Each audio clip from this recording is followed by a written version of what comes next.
नमस्कार, चार का चक्रव्यूह में आपका स्वागत है। मैं हूं आपके साथ सबा शाहिद शेख। नेता हो या अपराधी, आतंकी हो या जिहादी, कौन किसके चक्रव्यूह में फंसा, इस शो में आपको विस्तार से बताएंगे।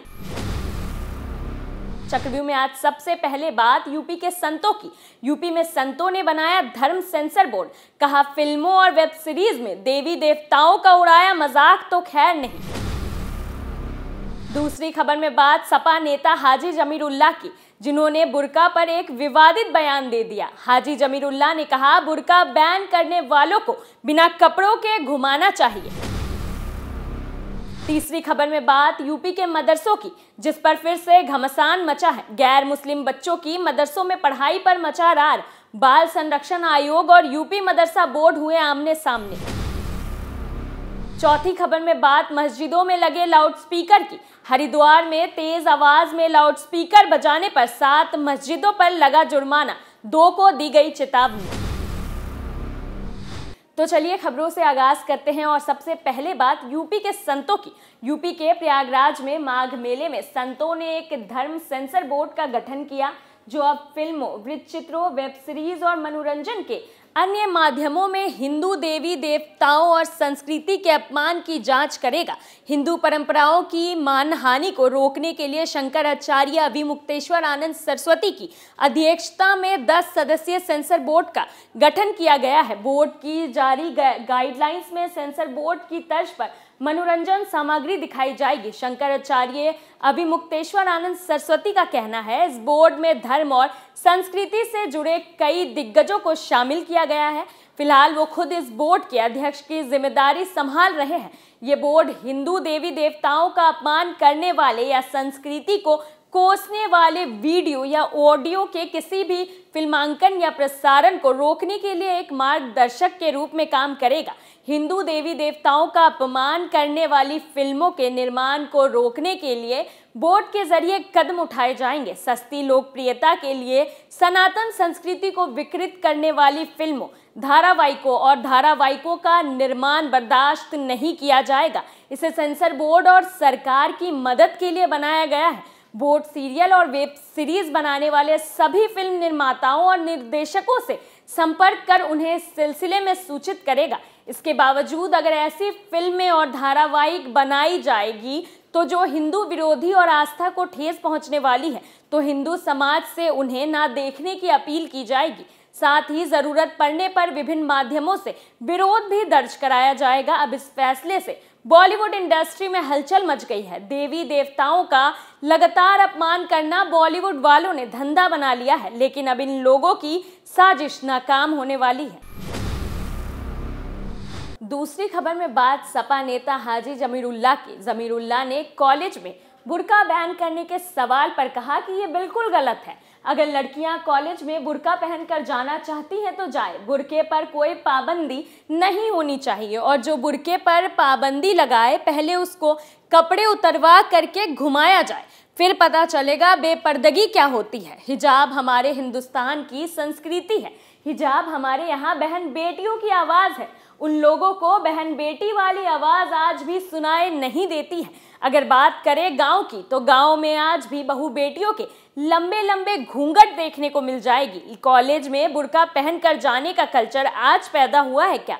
कॉलेज में बुर्का पहनकर जाने की प्रथा बहुत पहले से चली आ रही है। इससे पहले भी बहन बेटियां कॉलेज में तालीम हासिल कर रही थी। ये कोई आज का कल्चर है या आज पैदा हुआ है? ड्रेस कोड कोई आज नया पैदा हुआ है? इससे पहले क्या ड्रेस कोड नहीं था? जो जैसे चाहे वो पढ़े लिखे आगे बढ़े। ये कौन सा मतलब है कि आप बुर्का बैन कर देंगे? बुर्का बैन करने वाले को नंगा करके घुमाया जाएगा, तब उसे पता चलेगा कि बेपर्दगी क्या होती है। उन्होंने तंज कसते हुए कहा कि बुर्के पर बात करने वाले लोग जाहिल गवार हैं। इस तरीके की बात नहीं करनी चाहिए। खैर, सोचने वाली बात तो ये है कि क्या हाजी जमीरुल्लाह को ये नहीं पता कि स्कूल या कॉलेज में ड्रेस कोड क्यों होते हैं? जो अपनी कट्टरवादी सोच दिखा रहे हैं और बुर्के की आड़ में स्कूल और कॉलेज प्रशासन को कुछ भी अनाप शनाप बोले जा रहे हैं। और साथ ही इन्हें एक बार हाईकोर्ट का आदेश भी देख लेना चाहिए। किसी को नंगा करने से पहले कोर्ट के फैसलों पर गौर कर ले तो बेहतर रहेगा। वहीं तीसरी खबर में बात यूपी के मदरसों की। मदरसों में गैर मुस्लिम बच्चों को पढ़ाने को लेकर यूपी मदरसा बोर्ड और राष्ट्रीय बाल अधिकार संरक्षण आयोग आमने सामने आ गए हैं। एनसीपीसीआर ने पिछले दिनों यूपी सरकार को एक पत्र लिखकर कहा था कि मदरसों में गैर मुस्लिम बच्चों का सर्वे कर उनका प्रवेश दूसरे स्कूलों में कराया जाए। इस सिफारिश को यूपी मदरसा बोर्ड ने खारिज कर दिया। अब एक बार फिर एनसीपीसीआर ने इस मामले में कार्रवाई करने को लेकर उत्तर प्रदेश के अल्पसंख्यक कल्याण और वक्फ विभाग के विशेष सचिव को नोटिस भेजा है। एनसीपीसीआर के अध्यक्ष प्रियंक कानूनगो ने नोटिस में कहा है कि 8 दिसंबर 2022 को भेजे पत्र पर अल्पसंख्यक कल्याण और वक्फ विभाग के तरफ से कोई कार्रवाई नहीं की गई है और ना ही आयोग को इस सिलसिले में कोई रिपोर्ट प्राप्त हुई है। इसके अलावा आयोग को विभिन्न मीडिया रिपोर्ट मिली जिनमें यूपी राज्य मदरसा शिक्षा बोर्ड के अध्यक्ष डॉक्टर इफ्तिकार अहमद जावेद ने मदरसों में अन्य धर्मों के बच्चों के बने रहने की वकालत करते हुए विभिन्न मीडिया पर अलग अलग बयान दिए हैं। आयोग ने कहा कि वो यूपी राज्य मदरसा शिक्षा बोर्ड के अध्यक्ष के बयान से पूरी तरह असहमत है, जो न केवल बच्चों के संवैधानिक अधिकारों का उल्लंघन करता है बल्कि आयोग के शासन देश का भी अनादर करता है। आयोग ने विशेष सचिव से कहा कि भेजे गए पत्र पर आयोग की सिफारिशों के अनुसार मामले में तत्काल उचित कार्रवाई करें और इस पत्र की प्राप्ति से 3 दिनों के अंदर एक अनुपालन रिपोर्ट आयोग को प्रस्तुत की जाए। गौरतलब है कि यूपी मदरसा बोर्ड की बैठक चेयरमैन डॉक्टर इफ्तिकार जावेद की अध्यक्षता में हुई। उन्होंने बताया कि बाल अधिकार संरक्षण आयोग का पत्र प्रदेश शासन के जरिए मदरसा बोर्ड को मिला था, जिस पर विचार किया गया। निर्णय लिया गया कि आयोग का यह निर्देश कि गैर मुस्लिम बच्चों को मदरसों से निकालकर दूसरे जगह पढ़ने भेजा जाए, इसे पूरी तरह खारिज करते हुए निर्णय लिया गया कि यूपी मदरसा शिक्षा बोर्ड ऐसी कोई कार्रवाई नहीं करेगा। अब जाहिर है मदरसे वाले गैर मुस्लिम बच्चों को दूसरी जगह पढ़ने जाने की मंजूरी कभी नहीं देंगे, क्योंकि अगर ये बच्चे मदरसों से चले गए तो ये जिहादी उनके मन में कट्टरवादी सोच को कैसे भरेंगे और उन्हें धर्मांतरण के लिए कैसे मजबूर करेंगे। इन लोगों के तो सारे मंसूबे नाकाम हो जाएंगे। इसलिए उत्तर प्रदेश सरकार को जल्द से जल्द इन मामले पर कार्रवाई करनी चाहिए।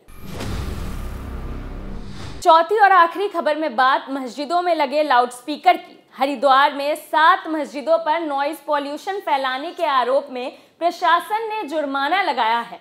कई गांवों में मस्जिदों में आजान के लिए लगे लाउडस्पीकर को सीमित आवाज में बजाने की चेतावनी दी गई थी, लेकिन लाउडस्पीकर की आवाज कम नहीं होने पर पुलिस और पॉल्यूशन कंट्रोल बोर्ड की रिपोर्ट पर एसडीएम पूरन सिंह राणा ने 7 मस्जिदों पर 5-5 हजार का जुर्माना लगाया है।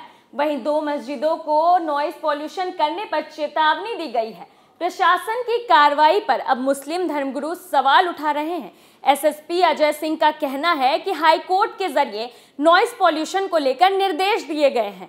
उसी के तहत नॉइज पॉल्यूशन को लेकर एक रिपोर्ट भेजी गई थी, जिसके आधार पर एसडीएम पूरन सिंह राणा ने कार्रवाई की। इस मामले पर एसडीएम ने कहा कि कुछ धार्मिक स्थानों पर नॉइज पॉल्यूशन को लेकर शिकायतें आ रही थी। हाईकोर्ट का आदेश है कि नॉइज पॉल्यूशन ना किया जाए।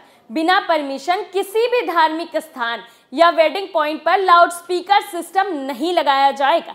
जिन धार्मिक संस्थानों को परमिशन दी गई है उस पर भी नजर रखी जाएगी। अगर अब आदेश नहीं माना गया तो उनकी परमिशन रद्द की जाएगी और जुर्माना भी बड़ा लगाया जाएगा, साथ ही मुकदमा भी दर्ज होगा।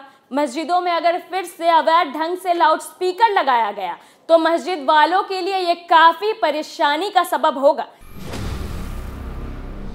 चक्रव्यूह में मेरे साथ आज के लिए इतना ही। कल फिर कौन किसके चंगुल में फंसेगा, नए मुद्दों के साथ फिर पेश होंगे और दिखाएंगे कई और सनसनीखेज खुलासे। तब तक के लिए देखते रहिए कैपिटल टीवी। नमस्कार।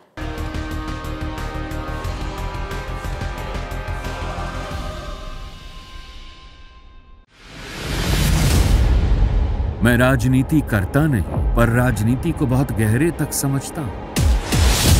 मैं लोगों के बीच रहता हूं, लोगों के मन को अच्छे से जानता हूं।